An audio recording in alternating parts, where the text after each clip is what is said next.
Karena ketika dunia kita tidak pelajari, mataul gurur, kita akan ditipu oleh dunia. Ya, banyak contoh. Saya ada om, saya tanya, om berapa umur tak? Dia bilang 62 tahun. Biasa jika sholat tahajud, biasa mungkin masam pajak peni, hampir tidak pernah dia ingat apakah pernah atau tidak. Dan tidak bisa kak bangun tengah malam, tidak bisa kak begadang. Tetapi ya kok piala Eropa begadang, artinya mataul gurur. Makanya dunia itu harus dipelajari. Ketika tidak kita pelajari, mataul gurur.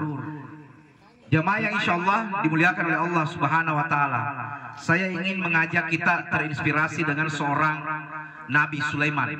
Ya. Nabi Sulaiman itu siapa? Dia adalah raja di zamannya. Dia presiden di zamannya. Dia bupati di zamannya. Bahkan dia memiliki pangkat kedudukan dan jabatan tertinggi di dunia. Apa itu? Dia seorang nabi. Nabi itu bukan dilantik oleh gubernur, tetapi dilantik oleh Allah Subhanahu Wa Taala. Siapa Sulaiman ini sehingga saya ajak kita terinspirasi? Pertama, dia seorang raja. Dia punya pangkat kedudukan dan jabatan. Dia punya ratu yang bernama Balqis.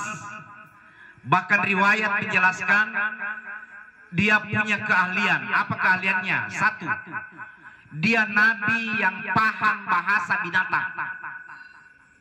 Kedua, mujizatnya dia nabi yang bisa perintahkan angin.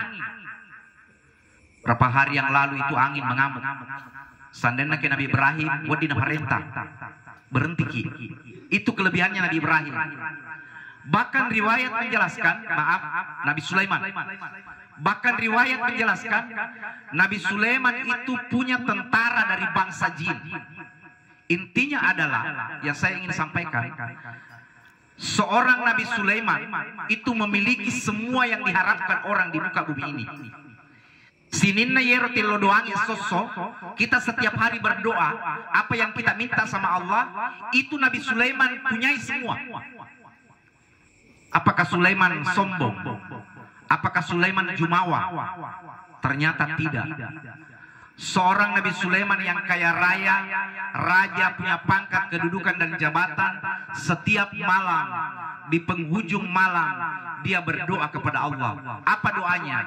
Rabbi ausi'ni, ya Allah ajarkan aku. Coba dibanding kita, siapa? Dia yang raja, dia yang punya pangkat kedudukan dan jabatan, setiap sudut malam dia berdoa kepada Allah.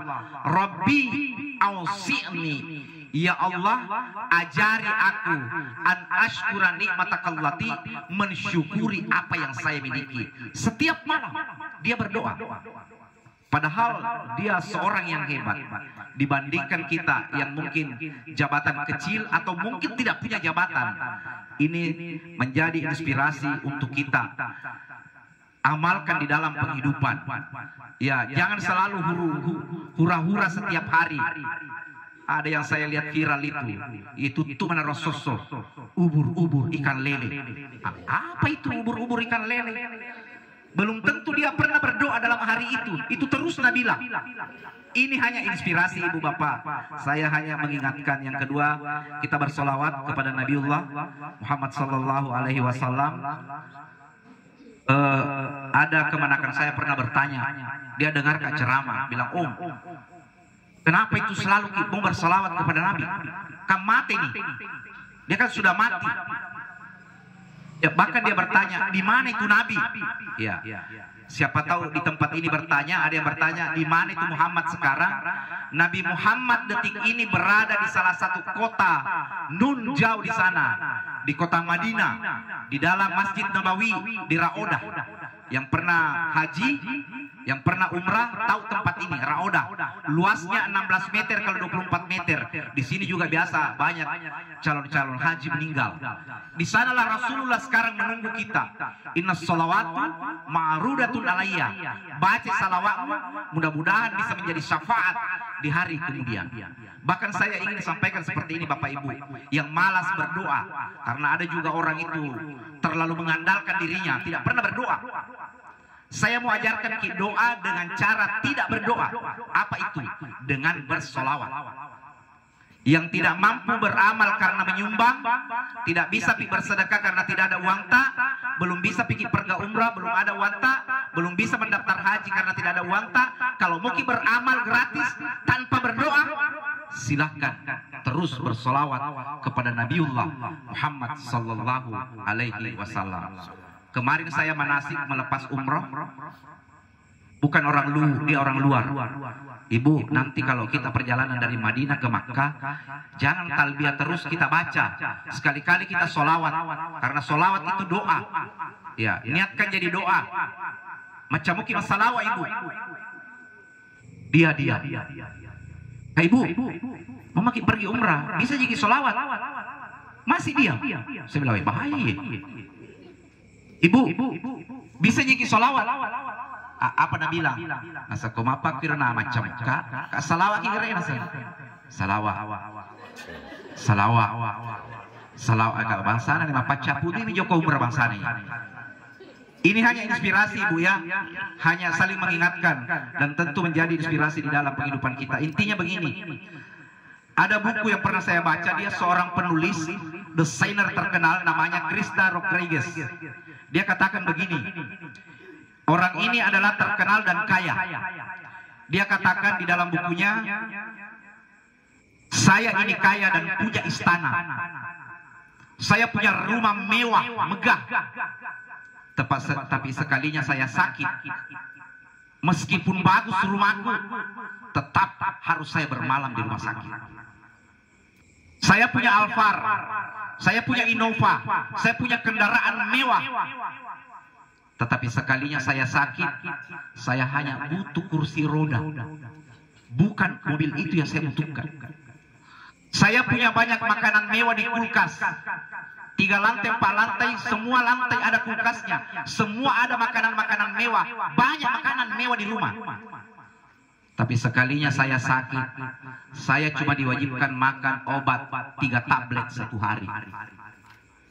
Ini tentu menjadi pengingat atau motivasi di dalam berkehidupan.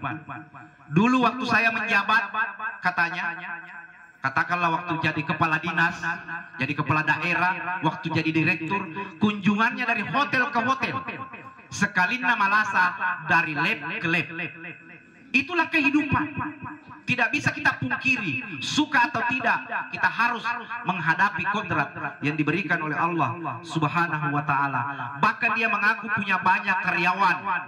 Saya punya banyak anak buah ribuan. Sekalinya malasa kak, saya cuma butuh 2 orang saja menemani, menggotong saya ke teras rumah sakit. Inilah yang menjadi catatan buat kita yang sehat-sehat are ngerang-ngeramuki. Ya, ini tentu menjadi peringatan motivasi di dalam kehidupan kita. Ternyata reputasi, ketenaran, pangkat, kedudukan dan jabatan seandainya bisa ditukar, kalau malasaki pasti kita tukar, karena itu menjadi fakta di dalam penghidupan kita. Semua berujung kepada kematian. Semua bisa diwakilkan. Sinina jama-jama tak bisa diwakilkan kecuali kematian. Suka atau tidak, muda atau tua, berani atau tidak, mau atau tidak, pasti mati tahu ya. Kok dia tak tepe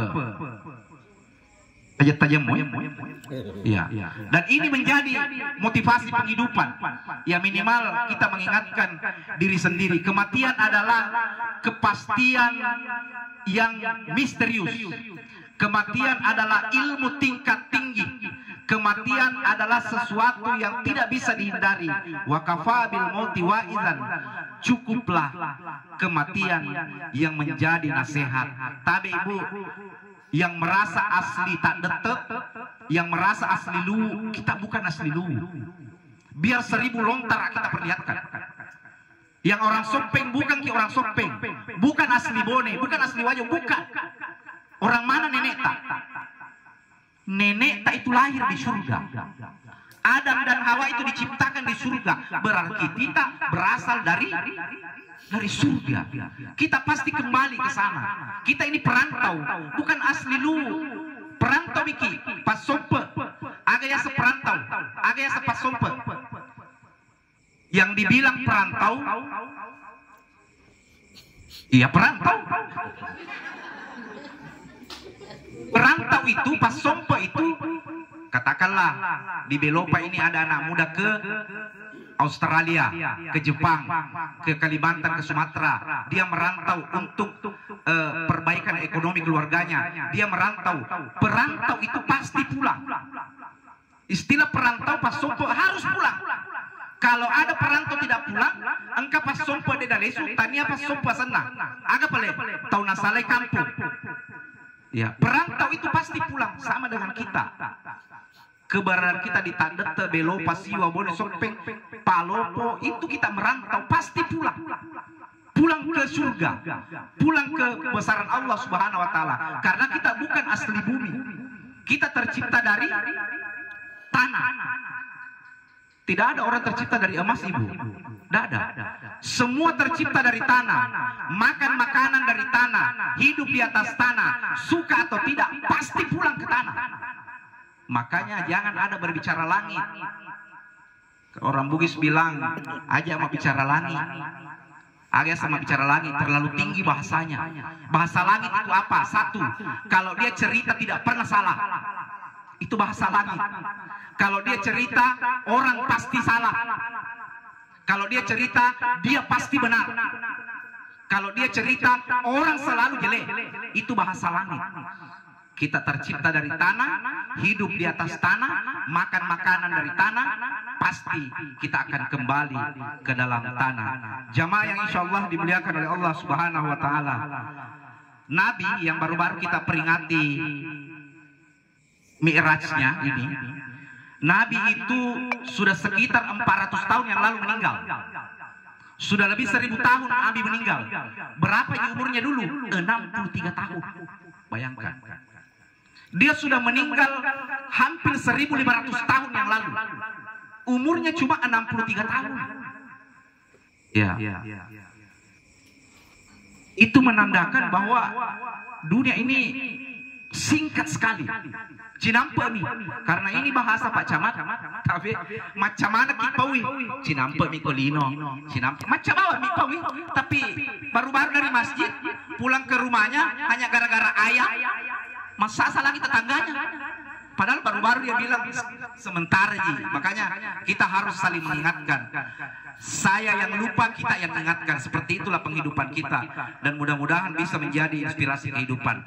Tidak ada obat, tidak ada ilmu, tidak ada pangkat dan kedudukan jabatan apapun yang bisa menghalangi yang namanya kematian. Kalau tiba waktunya yang tertulis Lauhul Mahfuz, Anda suka atau tidak, marah atau tidak, mau atau tidak, berani atau tidak, ketika tiba masanya, kereta kencana pasti datang. Iya, kereta kencana. Makanya saya mau bahasakan begini, Ibu, Bapak, supaya gampang kita ingat.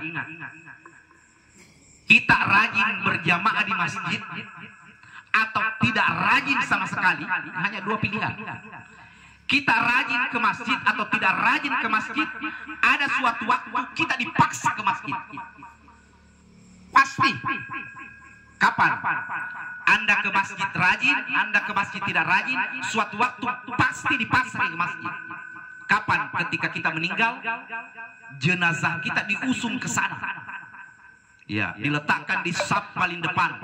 Yang selama ini biar saf paling saf paling belakang tidak pernah datang. Sekalinya meninggal, diletakkan di saf paling depan.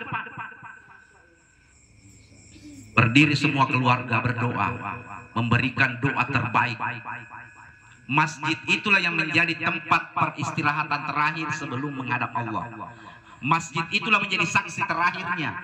Masjid itu yang menjadi dan memberi salam terakhir. Pertanyaannya sekarang, Itu masjid yang tempati jenazah tak disolati, nak kenal jika. Siapa tahu Nabi bilang masjid, siapa ini? Kenapa baru kuliah?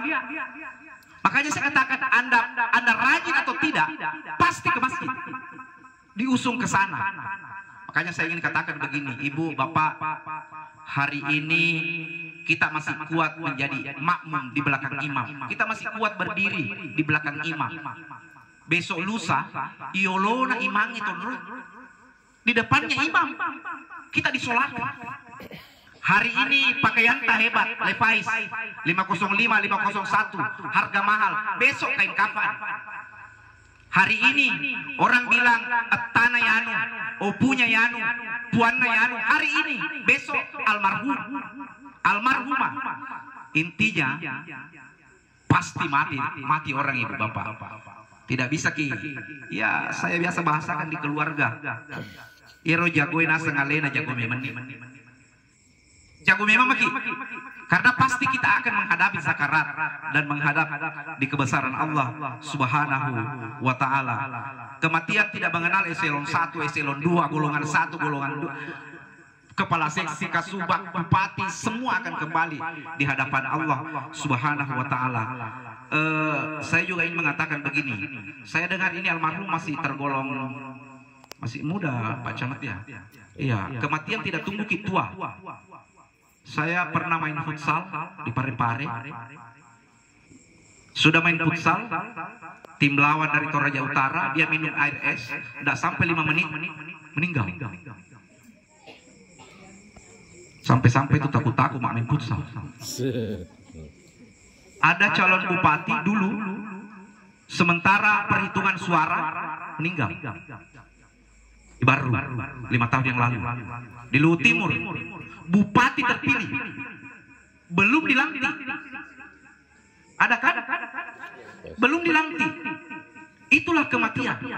Serba misterius. Yang jelas mati itu tidak tunggu tua. Karena ini anak-anak muda, tapi keluarga saya yang muda-muda. Biasa itu kalau kita bicara kematian, amatengang dicerita, kita cerita kematian. Ini anak muda saking orang tua lihat-lihat. Belum tentu. Ada riwayat itu Nabi Sulaiman ceramah seperti ini. Sementara ceramah dengan jamaahnya, tiba-tiba ada anak muda masuk pakai gamis putih, serba putih. Dalam riwayat menjelaskan anak muda itu tinggi, gagah, putih, rambutnya ikal, songkonya putih, gamisnya putih. Terlambat masuk, assalamualaikum, dan dijawab waalaikumsalam oleh jamaah. Dia yang paling belakang datang, dia juga yang paling duluan angkat tangan bilang, "Tabe, Sulaiman, saya pamit. Ada pekerjaan saya lebih penting dibanding saya mendengar ceramah." Dia yang paling terlambat datang, dia yang paling duluan pulang. Singkat riwayatnya bagaimana? Bertanya Sulaiman ke jamaah, ada yang kenal? Engkau gak bisa ngirna anak muda ya? Tidak ada yang kenal.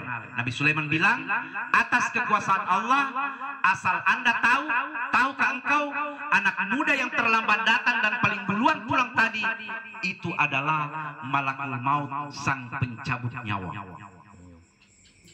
Ada seorang anak muda 17 tahun kaget. Bilang, "Tabe Sulaiman, serius Ki? Betulkah itu tadi malakul maut?" Bilang, "Betul." Bilang, "Kalau begitu Sulaiman, perintahkan angin terbangkan saya di tempat ini. Bahaya saya tinggal di sini." Dia bilang, "Sulaiman, kenapa ini?" Dia bilang, "Itu anak muda.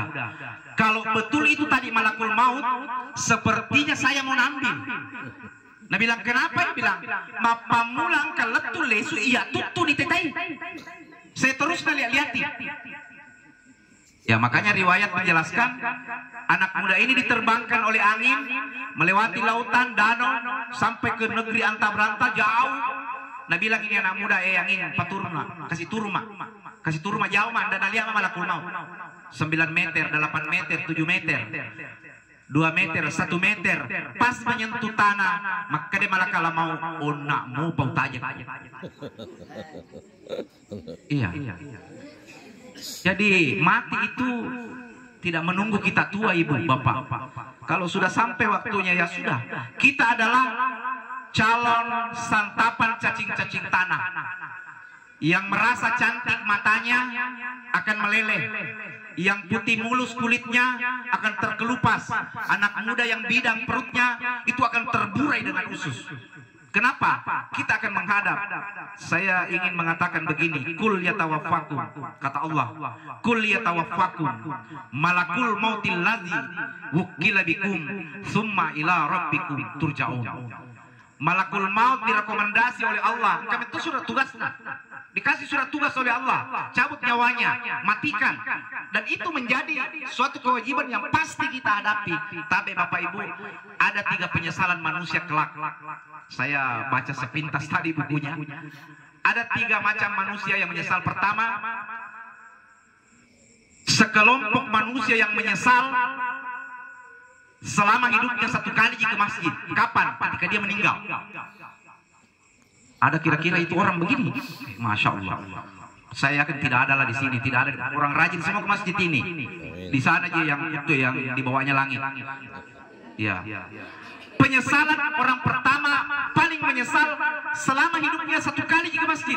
Waktu diantar jenazahnya ke sana. Kedua, perempuan. Perempuan ini, sekelompok wanita yang sangat menyesal selama hidupnya tidak pernah berhijab, tidak pernah menutup aurat. Ia mana tutui auratnya, nanti auratnya tertutup setelah dibungkus kain kafan. Dan yang ketiga, ada orang menyesal seumur hidupnya 1 kali menyumbang. Tidak pernah menyumbang selama hidupnya.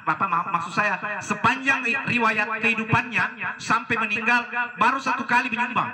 Siapa itu? Ketika diumumkan di masjid, sumbangan dari almarhum 50.000. Pada waktu natu dek nang kena sumbang. Ya kan tidak ada di sini. Di sana saya bilangnya di Kabupaten Luwu. Kalau gitu. Jamaah yang insya Allah dimuliakan oleh Allah Subhanahu wa Ta'ala. Makanya Jibril, malaikat Jibril sama iblis ini 2 makhluk yang bertolak belakang sebenarnya. Malaikat Jibril dengan iblis bersamaan bicara. Saya heran lihat itu manusia. Heran kami rupa tawe. Subuh-subuh sudah ke laut, subuh-subuh sudah ke kebun. Yang pegawai subuh-subuh berangkat ke kantor. Kenapa? Takut sekali terlambat ceklok. Takut terlambat ke bandara, takut terlambat ke stasiun kereta api, takut terlambat masuk stadion nonton PC, takut sekali terlambat. Sekalinya Allah yang memanggil, hayya lassalah, wahai orang yang di kantor, sholatlah dulu, sholat duhur dulu. Matu pasti 4 terui. Tapi apa nak bilang pejabat sebagian? Sebentar pi, bisa jadi orang sholat duhur jam 1:30. Padahal Allah yang panggil ini tidak takut terlambat. Tidak takut terlambat. Dan tentu ini sebenarnya hal sepele sekali. Setiap hari kita lihat hanya dianggap enteng. Ya, hanya dianggap enteng. Kenapa kita anggap enteng? Kita belum meninggal. 1 juta orang di dalam kubur itu meminta satu, kita minta Bapak Ibu, sini minilau, puang pale suka kulino, kembalikan saya ke dunia. Mau sholat, mau bersedekah, mau ku pulang apa? Mau ku pulang lihat murung wale, nambil mi orang. Ya tentu ini sekali lagi Bapak Ibu bisa menjadi perhatian, motivasi di dalam penghidupan kita. Dunia ini semakin dikejar, semakin berlari kencang. Ada yang pernah ke namanya tuh Pak Camat di Palopo, di rumah kedatuan. Saya pernah masuk 1 kali. Pernah pameran pusaka di sana, pameran keris, pameran bla bla bla itu. Saya dapat bahasa lontar begini. Ya tulino pede mulelung pede mabele. Dunia itu semakin engkau kejar, semakin berlari kencang. Tapi tanda kutip, ketika Anda tidak bersyukur. Dunia itu semakin engkau cari, dia terus bersembunyi. Kalau kau tidak bersyukur, ya itu kuncinya. Kalau kita bersyukur, dia tidak seperti itu. Dunia semakin dikejar, semakin berlari kencang. Dunia itu semakin ditelan, semakin haus kita. Dunia itu seperti air asin. Bagaimana itu air asin? Semakin kau minum air asin, semakin haus. Karena tidak ada syukurta, tidak ada puasta. Makanya yang kita miliki sekarang syukurilah.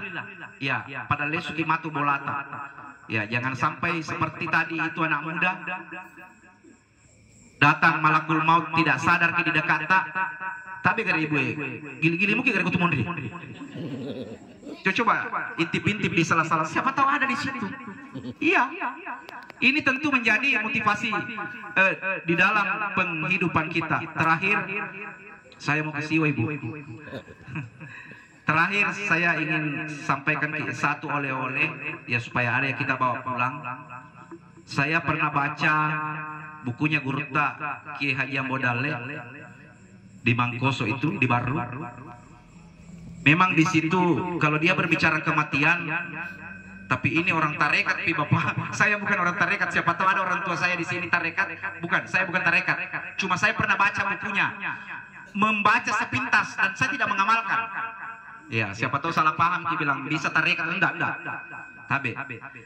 Tapi kayaknya buku yang saya baca itu buku tarekat. Gurta Kiai Haji Ambo Dalle membagi kematian, tanda-tanda kematian itu 3 macam. Pertama, tanda-tanda kematian menurut lontara, menurut adat, menurut agama. Menurut adat, saya singkat-singkat saja. Menurut adat, tanda-tanda kematian menurut adat, biasa kita dengar burung hantu lewat di atas rumah tak? Apakah itu? Sara. Ya. Kalau ada sara lewat di atas rumah tak, selalu bolak-balik, bunyi tidak mau pergi. Itu anak muda di luar dia berteriak, agan asan, ale macuai, ambil itu yang tua-tua. Keluar neneknya bawa sapu lidi. Kenapa ini anak-anak batiku pas sekolai? Saya belikan yang dia minta, mana kayak melo nak beria. Tanda kematian menurut adat, menurut Andre Gurta Ambo Dalle, tidak ada hubungannya antara kematian dengan burung hantu. Tetapi burung hantu itu ada indera keenamnya, penciumannya menembus batas 1000 km. Jadi meskipun dia bunyi di Luwu, bisa saja orang meninggal di Makassar karena penciumannya sampai di Makassar. Jadi tidak pasti itu bilang ada burung hantu di sini, orang di sini meninggal, enggak. Bisa saja di Pangkep, di Siwa, di Buriko. Kenapa? Penciumannya menembus 1000 km. Yang jelas intinya Nasa Gurta tidak ada hubungan burung hantu dengan kematian. Ya. Menurut adat, ya saya singkat-singkat, ada 100 hari sebelum meninggal. Itu orang tua dulu paham. Orang tua dulu itu pergi matanabar, istilahnya ya, pergi matanabar itu pergi merantau. Rata-rata orang dulu yang pergi merantau ke Sumatera, Kalimantan, kemana, itu pulang ke Belopa meninggal. Kenapa? Dia paham. Dulu, ya apa di Makokwe, Silalone Rita, ya ada di WA, kecelakaan dan lain sebagainya. Tapi orang tua dulu tidak. Dia paham 100 hari sebelum meninggal, 70 hari sebelum meninggal, 40 hari, 1 minggu, 3 hari, bahkan 1 hari. Yang saya menjelaskan singkat-singkat saja. Tanda-tanda 40 hari sebelum meninggal di antara 2 alis, apa namanya ini? Kening yang biasa dicetar membahana ini.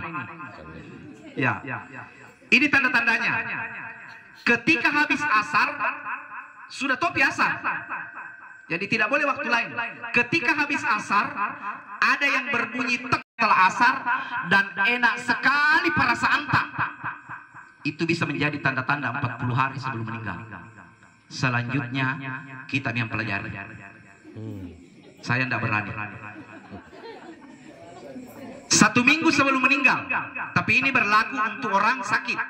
Orang sakit. 1 minggu sebelum meninggal, menurut Andre Gurta Ambo Dalle, dia katakan begini, ketika ada orang yang sakit parah, tiba-tiba hari itu meminta banyak makanan. Silalona mandre pisang hijau, milau si kapur. Sudah makan kapur, minta lah jalan kote. Sudah makan jalan kote, banyak, enak sekali makan. Padahal dia sakit parah. Cucunya bilang, alhamdulillah, sembuh miopu. Anaknya bilang, weh, menyaman nih mandre. Padahal itu bisa saja menjadi tanda-tanda 1 minggu sebelum meninggal. Biasa kan kita lihat keluarga tak begitu. Magalah apa nih Wita mandre, enak nih makan, kenapa? Ya, ternyata itu suratan. Sudah tanda-tanda. Ya. 3 hari sebelum meninggal. Tadi tanda-tandanya itu 3 hari sebelum meninggal, sama aja dengan yang pertama tadi. Tapi apa ini? Posi itu ketika ada berbunyi tek di posita setelah asar, enak sekali prasanta, itu bisa menjadi tanda-tanda 3 hari sebelum meninggal. Selanjutnya kita yang pelajari. Ya. Terakhir, tanda-tanda 1 hari. Wah, mati nih baja. Bayangkan itu, ditahu dirita ini mau mati besok. Apa tanda-tandanya besok meninggal? Tanda-tandanya adalah aja bedaki. Jangan bisa sampaikan ini. Kenapa? Kenapa saya tidak sampaikan ibu bapak? Karena buku yang saya baca itu juga Nabi bilang tidak mau kasih tahu kok. Saya tidak mau bilang. Hanya saja ada sampelnya. Tahun 1986 di DDI Mangkoso itu ada anak santri yang sakit.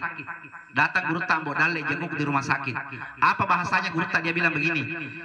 Niga macawe kue nanae. Maksudnya siapa keluarganya yang dekat? Nah bilang omnya saya pun. Ya kalau di pesantren itu di daerah Bugis selalu orang bilang pun. Saya pun. Bilang begini, jangan tinggalkan kemanakanmu. Jangan jauh dari kemanakanmu. Tanda-tanda 1 harinya sudah ada. Besok kok pada biasanya seperti biasanya ilmu yang diamalkan oleh guru tak, besok sebelum asar meninggal ini anak. Kesimpulannya besok setelah duhur, azan duhur meninggal betul itu anak. Karena ada tanda-tanda yang dia pahami. Itu pengalamannya guru tak modalnya. Kedua, ada juga pengalamanku bapak. Pernah tuh coba-coba, ya, pergi ke main bola di Tanrongi, ada itu di Siwa itu dah. Tanrongi namanya masuk, nah bilang anak-anak Thailand, Tanrongi Tamilaleng. Masuk, saya main bola, sebelum main, ada rumah yang kami tempat istirahat, istrinya itu keluar pakai baju BKMT, mau pergi pengajian. Nah lihat kak, bilang tabe nah, perisa-perisa omu di atas teh. Kenapa ini bilang? Lama bisa sakit, masih adakah peluangnya sembuh atau bagaimana? Jadi saya ke sana pegang-pegang, baca-baca, tiup-tiup. Baru kutanya istrinya, ibu mau kemana? Nah bilang, mau pergi pengajian? Nah kayak jam pergi pengajian, bahaya. Bahaya ini suamita. Kenapa? Tanda-tanda 1 harinya sudah ada. Bisa-bisa meninggal besok ini suamita. Jam pergi pengajian. Bilang, oke, saya tidak pergi. Tapi apa yang terjadi? Apa yang terjadi? Ternyata itu orang tua yang saya bilang meninggal mi besok, ternyata ya roto balas saya tuh mobil lentu ya soe. Wassalamualaikum warahmatullahi wabarakatuh.